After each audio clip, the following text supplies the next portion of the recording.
नमस्कार जय जगन्नाथ मु सुचि वेलकम करुच्ची मो यूट्यूब चैनल सुचि लाइफस्टाइल ब्लॉग को। आशा करुच्ची आपण माने समस्ते भलरे थिबे सुस्थ सबल थिबे।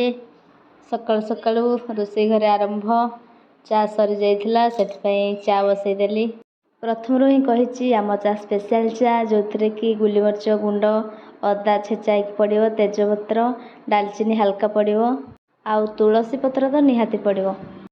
चा को बसई दे मु छतुआ टिके खाई देइथिली। देखंतु मो छतुआ ये घर तैयारी ही छतुआ आउ घर छतुआ माने तो ये निहाती हमर हेल्दी हेइथिबो कारण एथरे सोला बुट गहम चूड़ा सबु भेराइटी पड़िची। किछि फल मु फ्रिज रु काढी बाहर कर देली कारण संगे संगे तो फ्रिज रु काढी खाई हबनी बहुत ठंडा लागि थाए। प्रतिदिन तो किछि ना किछि हमको फल खाइबा को पड़िबो कारण हम बॉडी को आमे सबले फ्रेश रखिबा हेल्दी रखिबा।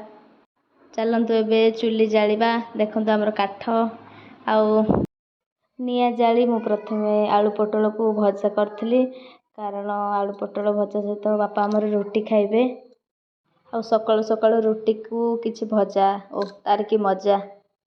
भजा तो हो गलानी एपटे चा भी फुटिलानी तो आम चा रे पत्ती टिके पछरे पका जाए कारण प्रथमे पत्ती पड़ले ता टिके पिता लागे। तो देखंतु फुटी सारला पर ही मु पत्ती को देइछि आ बहुत कम पत्ती पका जाए चा रे।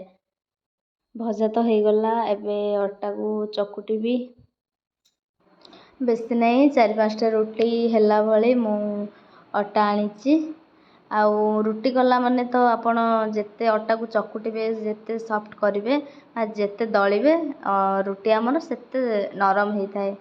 चलंतु एबे रुटी सेकिबा। देखंतु मु कते मल्टी टैलेंटेड रुटी बेलुची एपटे रुटी सेकुची देखुचंती तो मु एकाथरे केते दीटा काम कर दोची।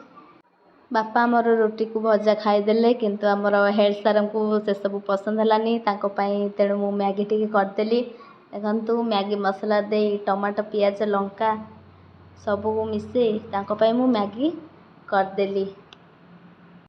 टीवी रे तो हम एडवर्टाइजमेंट रे देखुतबा 2 मिनिट रे मैगी खत्म तो 2 मिनिट तो नुह मो पई बते 10 मिनिट लागिला कारण टमाटो पियाज भी देइची तो सिजवा पई टाइम तो लागिबो। आ आपण माने निश्चित परोटा सहित मैगी करके खाइबे बहुत भल लागिबो। निश्चित घरे थरे करके ट्राई करंतु मते कमेंट सेक्शन में कहिबे कि केमती लागुची। तो देखंतु मैगी भी मोर हेइ गला। चलंतु टिके बाहर को जिबा। ए कोन डाइनिंग रे हमर परिवा थुआइची माँ मो बाड़ी रु किछि आनचंती परिवा। देखंतु कोन कोन परिवा जन्नी कांकड़ झुडंग बा मो भाषा रे तो बरगोड़ा भी कहंती आउ कोन अछि त तळे कुंदुरी अछि कांकड़ भेंडी सबुथुरु किछि किछि मिक्सिंग हेइकी आनिचंती माँ आउ। तो चलंतु भेंडी को आमे कौन करिया पोटल तो भाजी देइची तबे पखाल पई किछि पोड़ा पोड़ी कले भल लागिबो। तो भेंडी को आमे पोड़ीबा। भेंडी को गैस रे पोड़ले जति कि भल लागेनी आपण चुली रे पोड़ीबे बहुत भल लागिबो। तो देखंतु कसी जनी भी गोटे 2टा थिला तो मु जनी पोड़ी देली बैगण भी पोड़ी देली। खाइबारे हमर जेते आइटम होना काहे जदि टिके पोड़ा पोड़ी थिबो आ ताकू सोरिष तेल देई रसुण पियाज छेची कंचा लंका देई चकुटी देबे आहा कंसे पखाल खाई हेइ जिवो। देखुचंती तो केते टेस्टी देखा जाउची आपनको पाटिरु लाळ निश्चित बहि आसुथबो। तो हमर चलंतु पखाल खाइबा। लेंबू गोटे आ खट्टा रसुण देकी चकटा हेजी।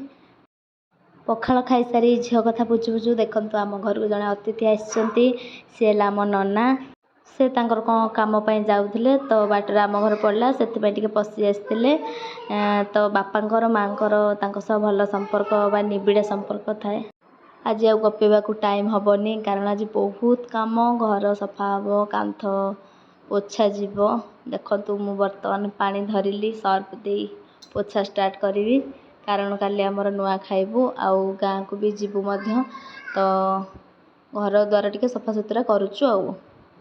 देखुचंती तो सब बेले परिष्कार परिच्छन्न रहबा निहाती दरकार आम देह पई भल परिवेश पई मध्य भल।